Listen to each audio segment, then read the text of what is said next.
Je vais vous faire la lecture se trouvant dans le livre de Jérémie, chapitre 1, à partir du verset 4, donc de 4 à 13.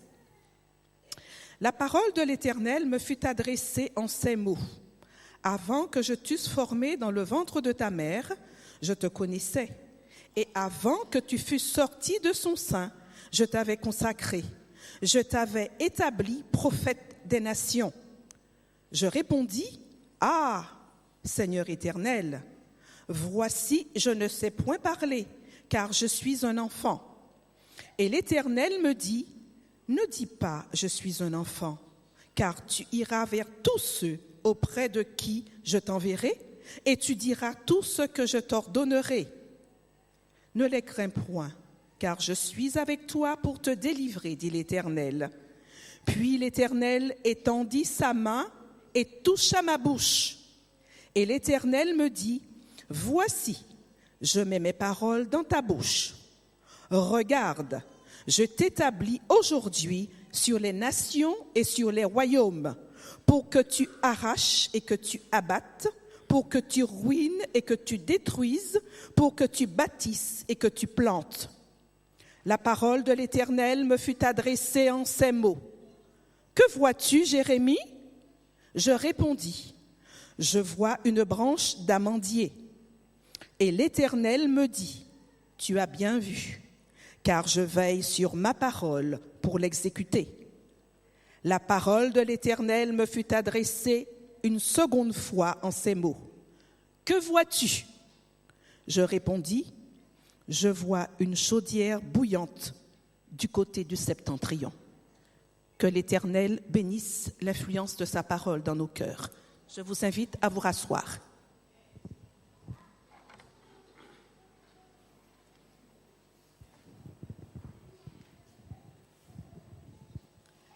Chers amis, chers frères et sœurs, nous aurons le privilège d'entendre aujourd'hui de la part de l'Éternel notre frère Olivier Yankamala, qui est responsable des GEE,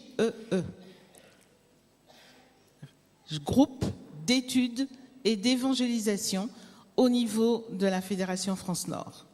Bienvenue à toi, Olivier, et que le Seigneur soit avec toi. Merci.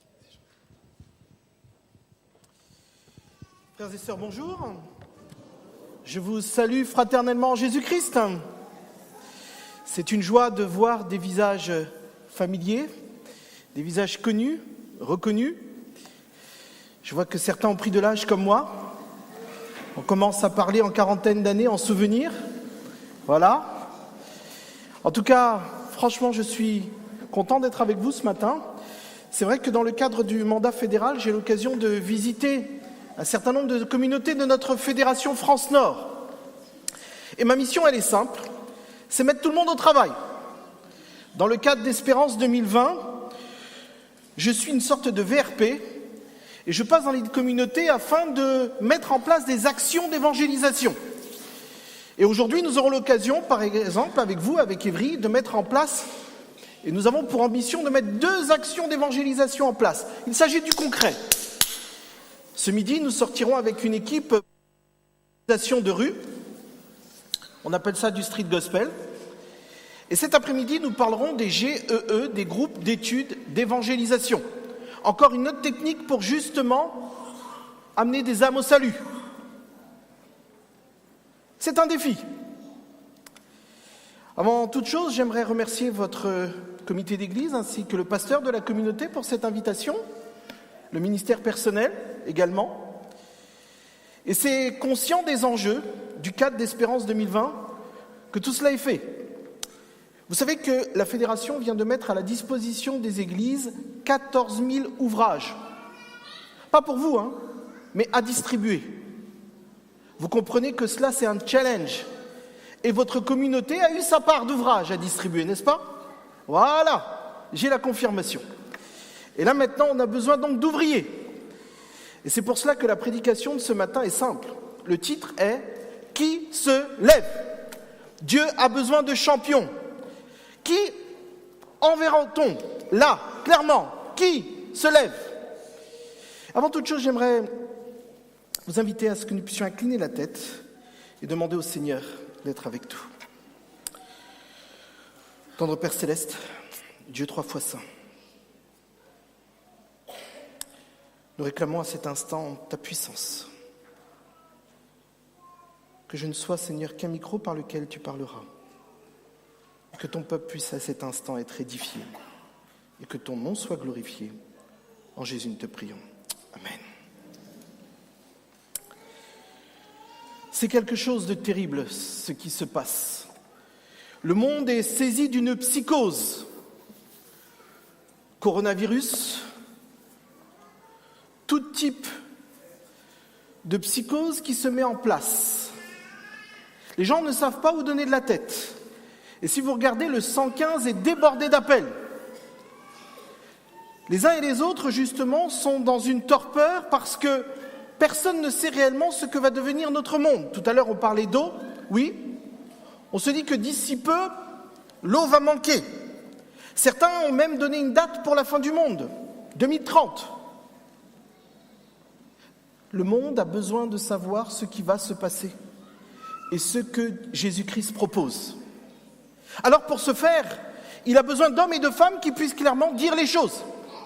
Et je vous propose que nous puissions nous laisser toucher ce matin par l'appel de Dieu. Dieu appelle et il continue à appeler en 2020. Il cherche des hommes et des femmes pour justement un appel particulier. Alors peut-être que vous avez l'impression que cela n'est pas pour vous. Peut-être que certains ont l'impression qu'ils ne sont pas grand-chose. Alors déjà, la première chose que vous allez faire ce matin pour moi, vous allez vous tourner vers votre voisin et vous allez lui dire ceci pour moi. Alors si je pouvais, je l'aurais fait à vous tous. Tu as du prix aux yeux de Dieu. Tournez-vous vers votre voisin, gauche, droite, et tu lui dis pour moi, tu as du prix aux yeux de Dieu. Que tout le monde puisse entendre cette phrase. Tu as du prix aux yeux de Dieu.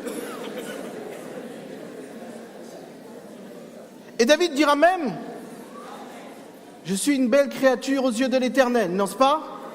Créature merveilleuse, dira-t-il. Tu as du prix aux yeux de l'Éternel. Chaque âme sur cette terre a du prix aux yeux de l'Éternel. Et ça, il faut le comprendre. Et lorsque l'on comprend cela, on peut être dans une autre dynamique. Et je vous inviterai pour cela à reprendre Jérémie chapitre 1er et à étudier avec moi cet appel. L'appel que Dieu lance à Jérémie. Notre Église est une Église qui a un message particulier pour un temps particulier. Pour ces temps de la fin, nous avons un message particulier. Ce n'est pas moi qui le dis, Apocalypse 18. Il y a un message particulier. Notre Église a eu un message pour inviter les hommes et les femmes à adorer le Dieu créateur. Pour clairement inviter les hommes et les femmes à observer le sabbat. Pour être convaincus justement de l'état des morts. Et même pour être convaincus que le jugement a commencé. Mais il y a un message, aujourd'hui, Apocalypse 18, qui doit éclairer la terre de sa gloire. Ce message est simple. Chacun doit comprendre que Dieu, aujourd'hui, peut lui accorder la victoire sur le péché. Amen. Et ce message, tout le monde a besoin de l'entendre. Tout le monde a besoin d'entendre que, justement, Dieu peut faire de toi une nouvelle créature. Quel que soit ton passé, quel que soit ce que tu as vécu, Dieu peut renouveler toutes choses. Alors, je voudrais que nous puissions plonger nos regards dans la parole et comprendre ce qu'est un appel et comment on répond à un appel ou comment Dieu répond à un appel. Jérémie chapitre 1er, verset 5. La parole de l'Éternel me fut adressée en ces mots, avant que je t'eusse formé dans le ventre de ta mère, je te connaissais. Voilà Jérémie qui est interpellé par Dieu. Mais ce que Jérémie ne sait pas, c'est que Dieu avait déjà prévu des choses pour lui. Et alors que Dieu interpelle Jérémie, regardons ensemble la réponse de Jérémie. Ah, Seigneur éternel, voici, je ne sais point parler car je suis un enfant. Les experts en hébreu nous affirme, et les différents théologiens nous disent clairement que cette expression n'est point statique. C'est pas le « ah ». Non, c'est « ah »,« ah »,« bah »,« ah »,« ah ». Non, moi, non, « ah ». Jérémie est consterné. « Ah ». Moi, non, non, non, « ah ». Et Jérémie, lui, clairement, ne comprend pas ce que Dieu est en train de lui dire. Et Dieu lui dit clairement « ah ». Je t'ai appelé. Et Jérémie fait partie de ceux qui, justement là, disent « Waouh, non, ça, c'est pas pour moi. » Et la preuve, la suite du texte dit, deuxième réponse de Jérémie, « Voici, je ne sais point parler car je suis un enfant. » La première réponse est « Ah », une manière de dire « Non, non, non, ça, c'est pas pour moi. » Et la deuxième, c'est « Je ne sais point parler. » Et il va dire encore « Car je suis un enfant. » Lorsque Jérémie dit cela, il n'a pas tort. En effet, les commentaires bibliques nous disent que Jérémie a environ 17 ans. Jérémie n'a jamais encore été à Collonges, il n'a jamais encore été formé, et on va dire oui clairement, Jérémie n'a pas été préparé pour être un orateur. Donc il n'a pas tort. Mais il se trouve que là, Dieu l'interpelle. Et Dieu est en train de dire à Jérémie, attention, je t'appelle. Alors, on peut comprendre la réponse de Jérémie. Si j'interpellais chacun d'entre vous et que je te dis, tiens, samedi prochain, c'est toi qui prêches, tu me dirais quoi? Oh, hein? On peut comprendre cette réaction. Mais attends, mais je ne suis pas préparé, je n'ai pas fait ce qu'il fallait, je n'ai pas suivi le bon cursus. Mais Jérémie va plus loin parce qu'il argumente avec Dieu. Non seulement il dit, je ne sais point parler, mais il dira clairement, je suis trop jeune. Mais la réalité, c'est qu'il n'y a pas d'âge pour parler pour Dieu. Eh oui, tant pis pour vous. L'autre réalité, c'est que Jérémie, à cet instant, est en train de voir le défi. Il voit le défi comme étant extraordinaire, quelque chose d'impossible à faire. Et vous comprenez que Jérémie prend conscience que la tâche est immense. Et il sait lui-même qu'il n'est pas qualifié pour cela. Mais Dieu va insister. Vous savez, des fois, les appels de Dieu sont assez particuliers. On va dire que même Dieu a de l'humour lorsqu'il parle et lorsqu'il appelle. Dieu va appeler Noé. Noé a 500 ans, il n'a jamais vu l'eau, et Dieu va lui dire, tiens, construis un bateau. Il est à plus de 100 km de la mer, et Dieu va lui dire, construis un bateau. Dieu va appeler Abraham et va dire à Abraham, tiens, tu seras le père d'une grande nation. Mais sa femme est stérile. Dieu va appeler David et va lui dire, tu es roi, mais David est un jeune gars. À première vue, lorsque Dieu appelle, on n'a pas l'impression que les choses sont en place. On se dit, mais comment il fait? Comment Dieu peut appeler quelqu'un qui est complètement en décalage? Oui, Dieu a de l'humour? Non. C'est que Dieu voit des choses que vous et moi, on ne voit pas. Dieu ne voit pas qui tu es, mais il voit ce que tu peux devenir par la grâce de Dieu. Vous savez, c'est ça la différence.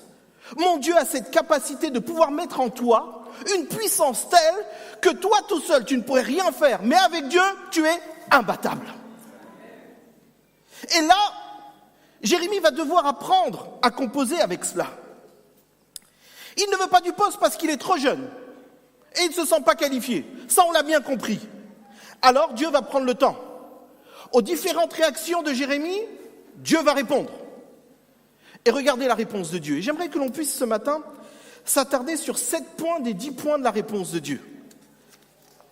Le premier point, regardez ce que Dieu dit à Jérémie. Je t'ai formé. Leçon numéro 1, je t'ai...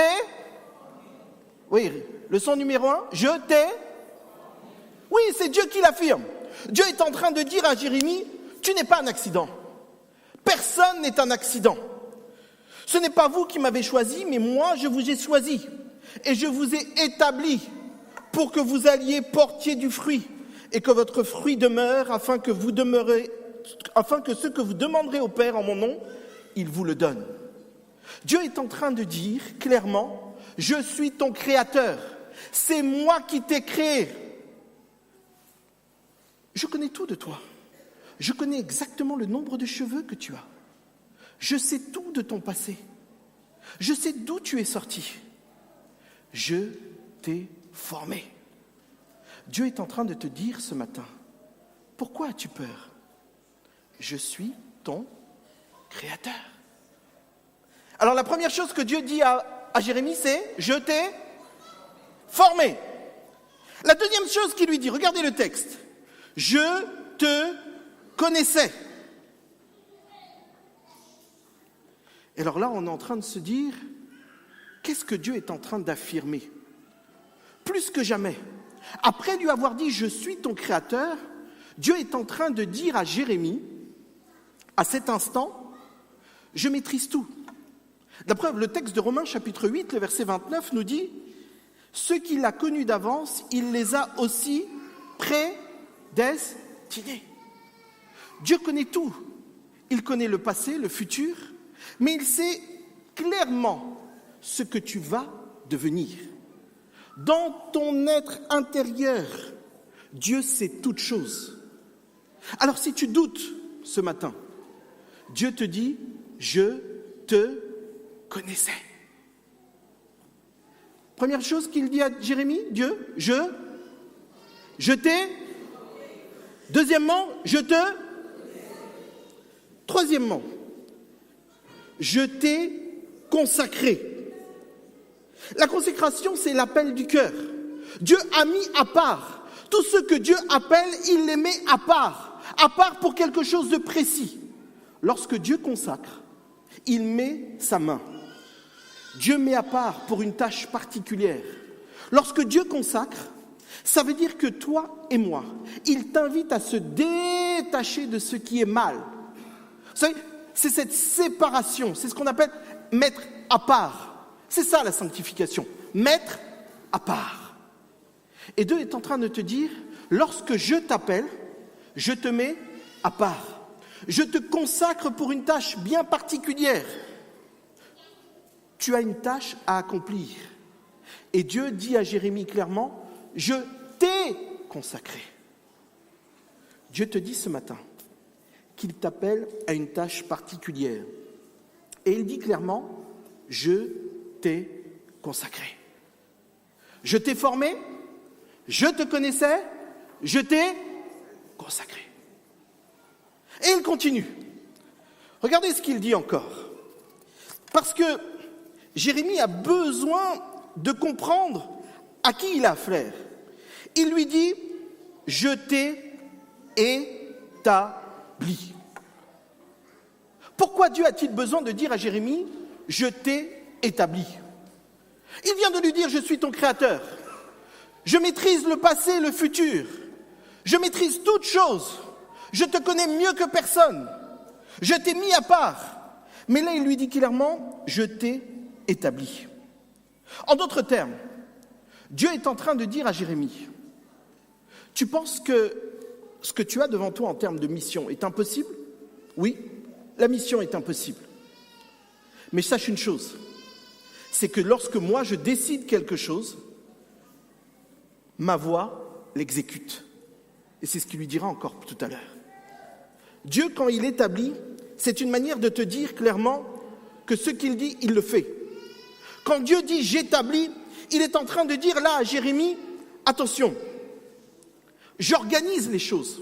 La preuve, dans sa parole, dans 1 Corinthiens chapitre 12, le texte nous dit que Dieu a établi dans l'Église premièrement des apôtres, secondement des prophètes, troisièmement des docteurs, ensuite ceux qui ont le don des miracles, puis ceux qui ont le don de guérir, de secourir, de gouverner, de parler, etc. Dieu structure les choses. Dieu établit les choses. Dieu a structuré son Église. Dieu a établi son Église. Et parce que Dieu le fait, vous et moi, nous suivons l'ordre que Dieu a établi. Et lorsque Dieu dit « je t'ai établi », c'est une manière de te dire « pas de panique, je maîtrise ». Dieu te dit ce matin « je t'ai établi ». Alors on reprend ensemble. Qu'est-ce qu'il dit premièrement à Jérémie? Je t'ai formé. Deuxièmement, il lui dit, je te Troisièmement, je t'ai. Quatrièmement, je t'ai. Merci. Et là, il va lui dire quelque chose d'incroyable. Il va lui dire, je t'envoie. Je t'envoie. On se rappelle que quand Moïse demande à Dieu, qu'est-ce que je répondrai quand ils me demanderont qui m'a envoyé? Dieu répond dans Exode 3, le verset 14, c'est ainsi que tu répondras aux enfants d'Israël. Celui qui s'appelle « Je suis » m'a envoyé vers vous et je suis. C'est comme cela que Dieu se présente à Jérémie. Je suis. Une manière de dire clairement que Dieu, à partir du moment où il dit, il impose les choses, et qu'il te dit « va », il n'y a rien à dire. Je t'ai envoyé. Rappelez-vous, c'est la même chose qu'il va dire à Jonas. Jonas, vous savez, a mis du temps avant de chercher l'Éternel dans le ventre du poisson. Vous vous rendez compte que Jonas a commencé à prier que 3 jours après avoir été dans le ventre du poisson. Il n'avait pas vraiment envie de sortir, on va se dire. Hein. Mais il a commencé à prier que 3 jours après. Et lorsque Jonas commence à prier, il est en doute. Et reprenez vos Bibles avec moi dans Jonas, ensemble. Je lirai ce texte dans Jonas 3, le verset 2. Le Seigneur va dire, lève-toi, va à Ninive, la grande ville, et proclame-y la publication que je t'ordonne. Je t'ordonne, il va lui dire. Et il va lui dire, je t'envoie. Et là, on est en train de se dire, mais attention, comment Dieu peut-il clairement dire, je t'envoie? Pourquoi Dieu peut-il dire, je t'envoie? Parce que Dieu a besoin d'hommes et de femmes pour accomplir la mission. Vous savez, c'est un petit peu là le problème. On a l'impression que tout peut se faire sans nous. Oui, les choses peuvent se faire sans nous. Les choses peuvent aller sans nous. Oh, ça fait des années et des années qu'on me dit, il faut m'engager. Mais à partir du moment où j'ai accepté Jésus, pourquoi est-ce que j'ai besoin justement d'être envoyé? La réalité est simple. C'est Paul qui va le dire. Dieu fait de toi un ouvrier avec Dieu. Et Dieu, lorsqu'il te dit « je t'envoie », il te donne tous les moyens parce qu'il t'envoie. Vous avez un doute? Reprenez Matthieu 28. Lorsque Dieu dit « allez, faites de toutes les nations des disciples », c'est un ordre. Il vous envoie. Mais qu'est-ce qu'il dit? « Et voici, je suis avec vous tous les jours ». Vous comprenez que quand il est en train de dire « et voici, je suis avec vous tous les jours », l'idée de la présence de Dieu, elle est valable dans la mission. Cette idée n'est valable que parce qu'il y a la mission. Et voici, je suis avec vous tous les jours. Mais tous les jours, pourquoi? Pourquoi je suis avec vous? Parce que vous êtes en mission. Je vous envoie. Allez, faites de toutes les nations des disciples. Et voici, je suis avec vous. Cette présence, elle est valable parce que justement, Dieu nous envoie. Alors si tu doutes ce matin, ce n'est pas moi qui le dis, c'est Dieu qui le dit. Dieu te dit non seulement que je t'ai établi, c'est une certitude, mais il te dit je t'envoie. Et le 7e point, parce que c'est quelque chose qui fait mal, 6e point, c'est je t'ordonne. Je t'ordonne. Dieu dit clairement à Jérémie, et il va crescendo. Je t'ai dit je t'envoie, peut-être que tu n'as pas compris. Maintenant je te dis clairement, je t'ordonne. Tes oreilles entendront derrière toi la voix qui dira « Voici le chemin, marchez-y, car vous irez à droite ou vous irez à gauche. » Mais l'Éternel te dit clairement « Voilà, le Dieu qui est notre Dieu éternellement et à jamais sera notre guide jusqu'à la mort. » Dieu dit « Je t'ordonne, parce que je suis avec toi. » C'est un ordre, pas plus que ça. Mais lorsqu'on on a du mal, et lorsque l'on doute, et Dieu voit le cœur de Jérémie, il est obligé de dire à Jérémie, la 7e leçon, au verset 8, « Je suis avec toi ». Ces paroles sont répétées 17 fois dans la Bible. « Ne crains point, je suis avec toi ». Jérémie a besoin d'entendre cela. a besoin de savoir que Dieu est avec lui. Toi et moi, nous avons besoin de savoir que Dieu est avec nous. C'est une réalité dans le monde dans lequel nous évoluons. Nous avons des doutes. Et des fois, nous sommes saisis de peur et nous croyons réellement qu'il y a quelque chose qui ne va pas. Et on se pose cette question, est-ce que Dieu est réellement présent? Est-ce que Dieu est réellement là? Et ce matin, Dieu te dit, ne crains point, je suis avec toi. Oh! Pour ceux qui ne connaissent pas ce texte, j'aimerais vous inviter à prendre vos Bibles dans Ésaïe 43. Et nous prendrons le temps de lire ce texte. Ésaïe 43, le verset 1 à 5. Ésaïe 43, le verset 1 à 5. Le Seigneur est en train de dire la même chose. Ainsi parle maintenant l'Éternel qui t'a créé, ô Jacob, celui qui t'a formé, ô Israël. Ne crains rien, car je te rachète. Je t'appelle par ton nom. Tu es à moi. Si tu traverses les eaux, je serai avec toi. Et les fleuves, ils ne te submergeront point. Si tu marches dans le feu, tu ne te brûleras pas. Et la flamme ne t'embrasera pas. Car je suis l'Éternel, ton Dieu, le Saint d'Israël, ton Sauveur. Je donne l'Égypte pour ta rançon, l'Éthiopie et Saba à ta place. Pourquoi? Parce que tu as du prix à mes yeux. Parce que tu es honoré et que je donne des hommes à ta place et des peuples pour ta vie. Ne crains rien, car je suis avec toi. Je ramènerai de l'Orient ta race et je te rassemblerai de l'Occident. Amen. Le Seigneur ce matin te dit clairement, ne crains rien. Même quand je marche dans la vallée de l'ombre et de la mort, je ne crains. Pourquoi? Car ta houlette et ton bâton me rassurent et je suis avec toi pour te délivrer, dit l'Éternel. Alors pourquoi craindre? Pourquoi résister à cet appel? Le Seigneur te dit ce matin, je t'ai formé. Qu'est-ce qu'il te dit encore? Je te connaissais. Qu'est-ce qu'il te dit encore? Je t'ai consacré. Qu'est-ce qu'il te dit encore? Je t'ai établi. Je t'envoie. Je t'ordonne. Et je suis avec toi. Mais vous voyez, malgré tout cela, malgré tout ce que Dieu est en train de dire à Jérémie, malgré cette évidence que Dieu place devant Jérémie, Jérémie n'est toujours pas convaincu. Jérémie n'est toujours pas convaincu. Et Dieu a besoin de faire quelque chose. Il voit Jérémie. Et comme il lit dans les cœurs, il connaît le cœur de Jérémie. Et j'aimerais maintenant vous inviter avec moi à comprendre ce que Dieu fait. Il connaît ton cœur. Il connaît ton endurcissement. Il sait que tu es très sceptique. Et beaucoup sont sceptiques. Et Dieu va placer Jérémie devant un problème de vision.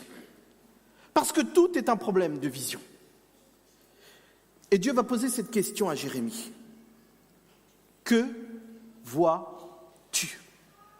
Après avoir dit tout cela, après avoir affirmé qu'il l'avait formé, qu'il le connaît, qu'il l'a établi, que je t'ai ordonné, que je t'ai dit ces choses, Dieu va dire à Jérémie, que vois-tu?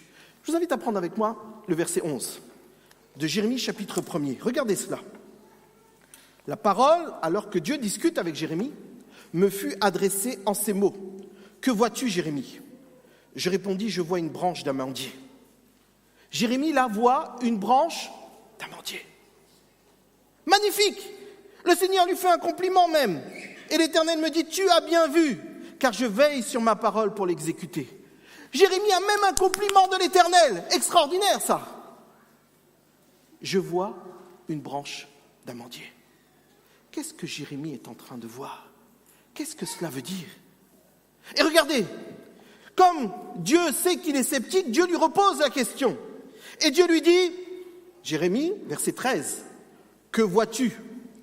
Je répondis, je vois une chaudière bouillante du côté du septentrion. On ne refait pas l'homme. Scepticisme. En d'autres termes, c'est, est-ce que tu vois le verre à moitié vide ou est-ce que tu vois le verre à moitié rempli? Dieu est en train de dire à Jérémie, que vois-tu? Lorsque tu regardes devant toi, lorsque tu regardes ta vie, qu'est-ce que tu vois? Que vois-tu? Est-ce que tu vois tous les embûches, tous les tracas, toutes les difficultés? C'est ce que signifie la bouillotte. C'est quelque chose d'incroyable à comprendre. Lorsque Dieu est en train de dire à Jérémie, quand Jérémie dit à Dieu, je vois une chaudière bouillante du côté du septentrion, Jérémie est en train de dire, je vois la guerre qui arrive. Je vois les malheurs qui arrivent. Je vois les difficultés qui se présentent. Je vois des choses mais incroyables et difficiles qui arrivent. Et lorsqu'il lui dit, je vois une branche d'amandier, Jérémie est en train de dire, je vois la grâce de l'Éternel. Je vois la fidélité de Dieu. Je vois tout ce que Dieu a fait pour moi dans ma vie. Et je peux me raccrocher à cette grâce et à cette fidélité. Alors je te pose la question ce matin. Que vois-tu? Est-ce que tu vois les difficultés? Est-ce que tu vois les choses insurmontables? Ou est-ce que tu vois la grâce de Dieu? La question se pose, et elle est logique. 2020 peut-être sera une année difficile, parce que 2019 a été encore très difficile. Et des fois on se base sur ce que l'on a vécu dans le passé pour un petit peu se projeter. Comme 2019 a été difficile, on a du mal à mettre notre foi en l'Éternel et à dire 2020 sera une bonne année. Alors je te pose la question, que vois-tu? Oh, il y en a qui sont adventistes depuis 20 ans, 30 ans, 40 ans. Ils ont déjà tout fait. Ils connaissent toutes les techniques d'évangélisation. Et à chaque fois, on se dit, ça ne marchera pas. Oh, ça ne marchera pas. Oh, c'est pas bon. Oh, c'est pas possible. C'est jamais possible. S'il y a des sceptiques comme ça, mettez-les de côté. Parce que la réalité, c'est que tout marche avec la foi. Mon Dieu est capable d'écraser les montagnes. Mon Dieu peut tout renverser. Mon Dieu me demande simplement une chose, de voir la branche d'amandier. Est-ce que tu peux compter la fidélité de l'Éternel? Est-ce que tu peux compter les bienfaits de l'Éternel envers toi? Qui n'a jamais goûté aux bénédictions de l'Éternel? Dieu est bon. Dieu est bon. Et la seule chose que Dieu te dit, c'est « fais-moi confiance ». Oh, Jérémie, tu es sceptique. Jérémie, tu as du mal. Mais quand tu regardes devant toi, que vois-tu? Et la même question t'est posée ce matin. Que vois-tu? Difficulté ou possibilité? Et vous savez une chose, lorsque l'on veut mettre en place un certain nombre de programmes d'évangélisation, on a toujours toutes sortes de choses et de personnes qui nous disent « ça va être difficile ». Mais bien sûr que ça va être difficile, parce que si ce n'était pas difficile, Dieu ne serait pas Dieu.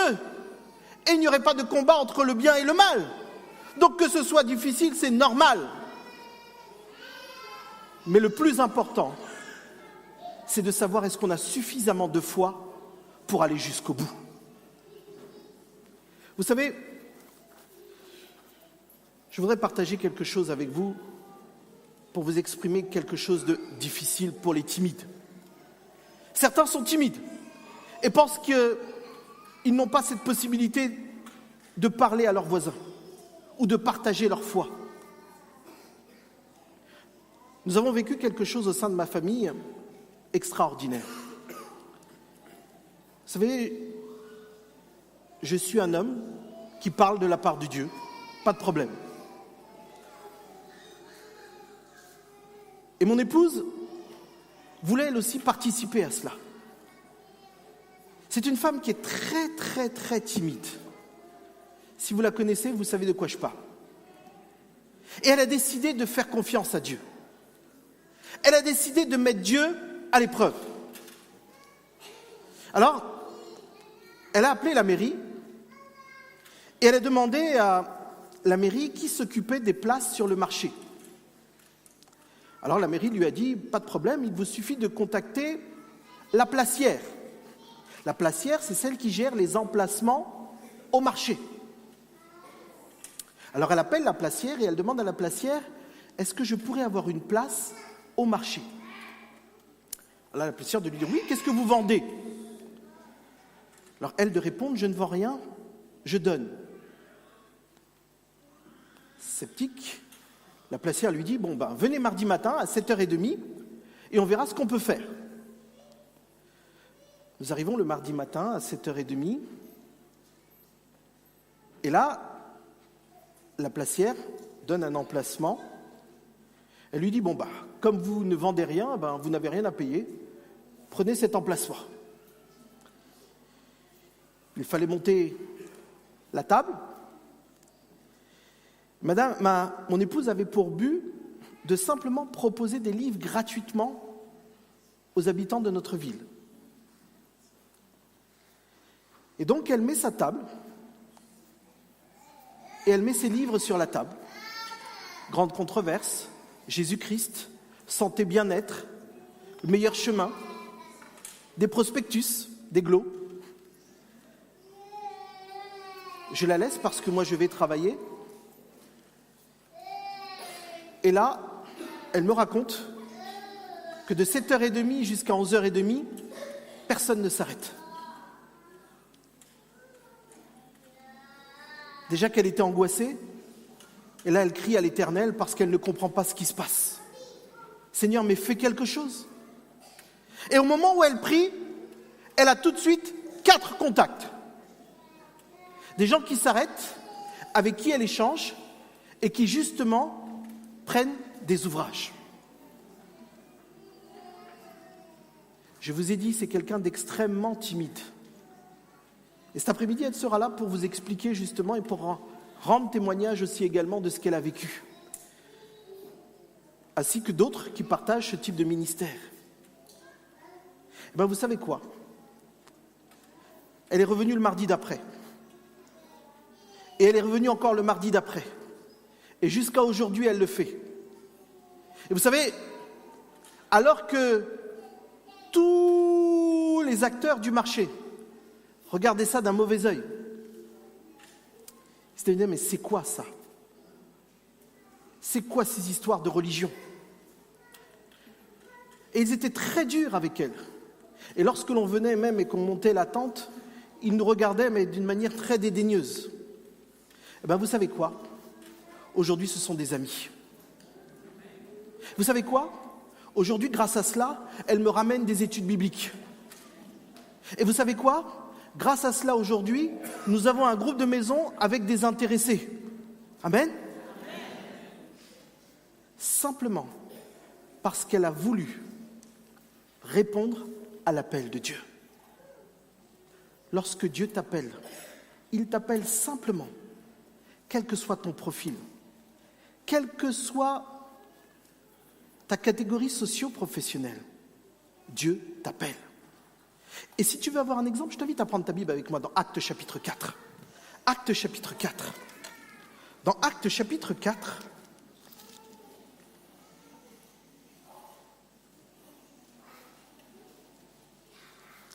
dans Actes chapitre 4, le verset 13. Le contexte est simple.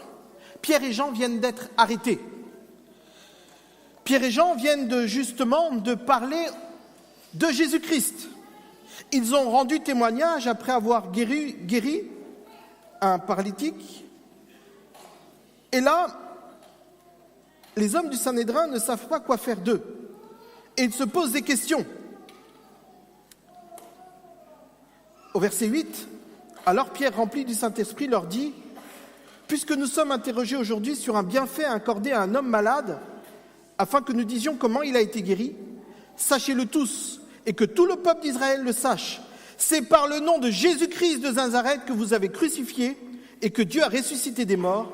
C'est par lui que cet homme se présente en pleine santé devant vous. » Verset 12. « Il n'y a de salut en aucun autre, car il n'y a sous le ciel aucun autre nom qui ait été donné parmi les hommes par lequel nous devrions être sauvés. » Hey, génial!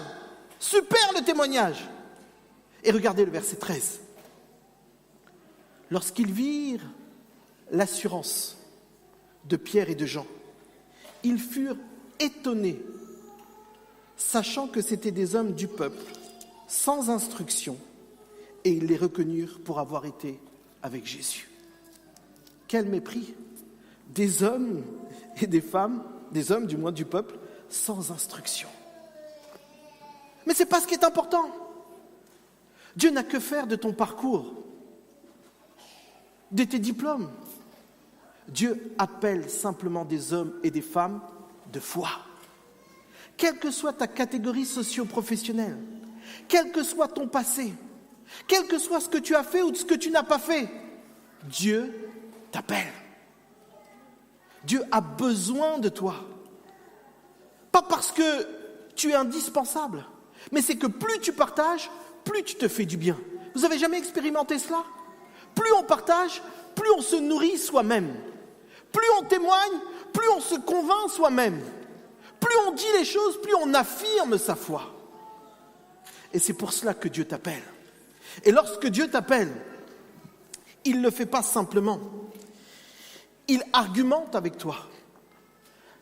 Alors, si tu doutes jusqu'à présent, si tu as du mal à répondre à l'appel, écoute la voix qui te parle. Et cette voix te dit toute chose. Elle te dit tout, cette voix. Elle te dit, oui, tu peux le faire. Elle te dit, avec moi, tout est possible. Elle te dit, tu y arriveras. Et elle te dit clairement une chose. Je t'ai formé, je te connaissais, je t'ai consacré, je t'ai établi, je t'envoie, je t'ordonne, mais surtout, qu'est-ce qu'elle te dit? Je suis avec toi. Amen.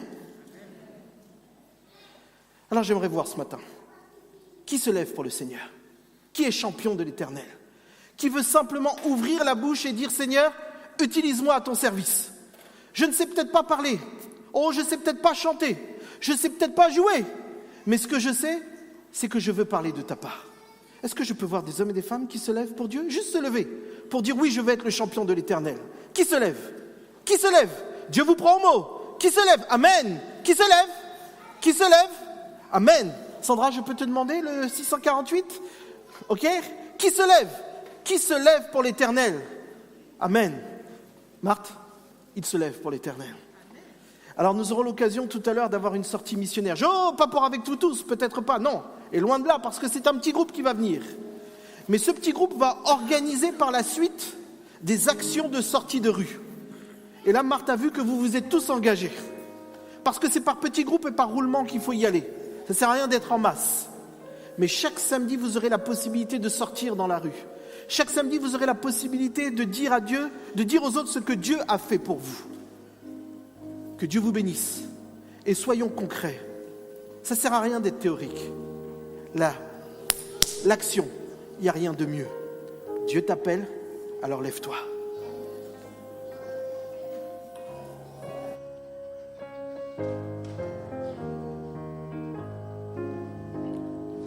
Levons-nous, Jésus-Christ nous appelle au sacrement de la foi. Satan possède la citadelle où doit régner notre roi. Combattons pour notre maître, combattons pour notre maître, luttons au nom du Dieu fort. Par la foi nous pourrons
âmes sans espérance qui s'égarent dans la nuit. Luttons, prions pour leurs espérances. Combattons pour notre maître. Combattons pour notre maître. Luttons au nom du Dieu fort. Par la foi, nous pourrons être plus que vainqueurs de la mort. Plus que vainqueurs de la mort. Plus que vainqueurs de la mort. Par la foi, nous pourrons être plus que vainqueurs de la mort. Déployons l'étendard invincible de Jésus, le roi des rois. Triomphons de l'ennemi terrible au nom du sang de la croix. Combattons pour notre maître. Combattons pour notre maître. Luttons au nom du Dieu fort. Par la foi, nous pourrons être plus que vainqueurs de la mort. Plus que vainqueurs de la mort. Plus que vainqueurs de la mort. Par la foi, nous pourrons être plus que vainqueurs de la mort.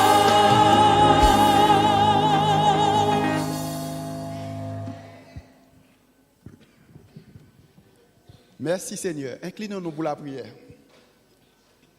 Éternel notre Dieu, nous voulons te louer, nous voulons te glorifier parce que tu es notre Dieu. Merci pour cette espérance que tu as mis dans nos cœurs. Merci pour le message de ce matin, Seigneur. Veuille nous bénir par rapport à tout ça et permets que, Seigneur, dorénavant, que chacun de nous ici présents, Seigneur, puisse avancer. Et ainsi, Père éternel, pour que nous puissions sortir cet après-midi pour aller parler de toi. Dirige chacun de nous, permets que nous puissions demeurer dans ta paix, dans ta grâce. En Jésus-Christ, nous t'en prions pour ta gloire. Amen.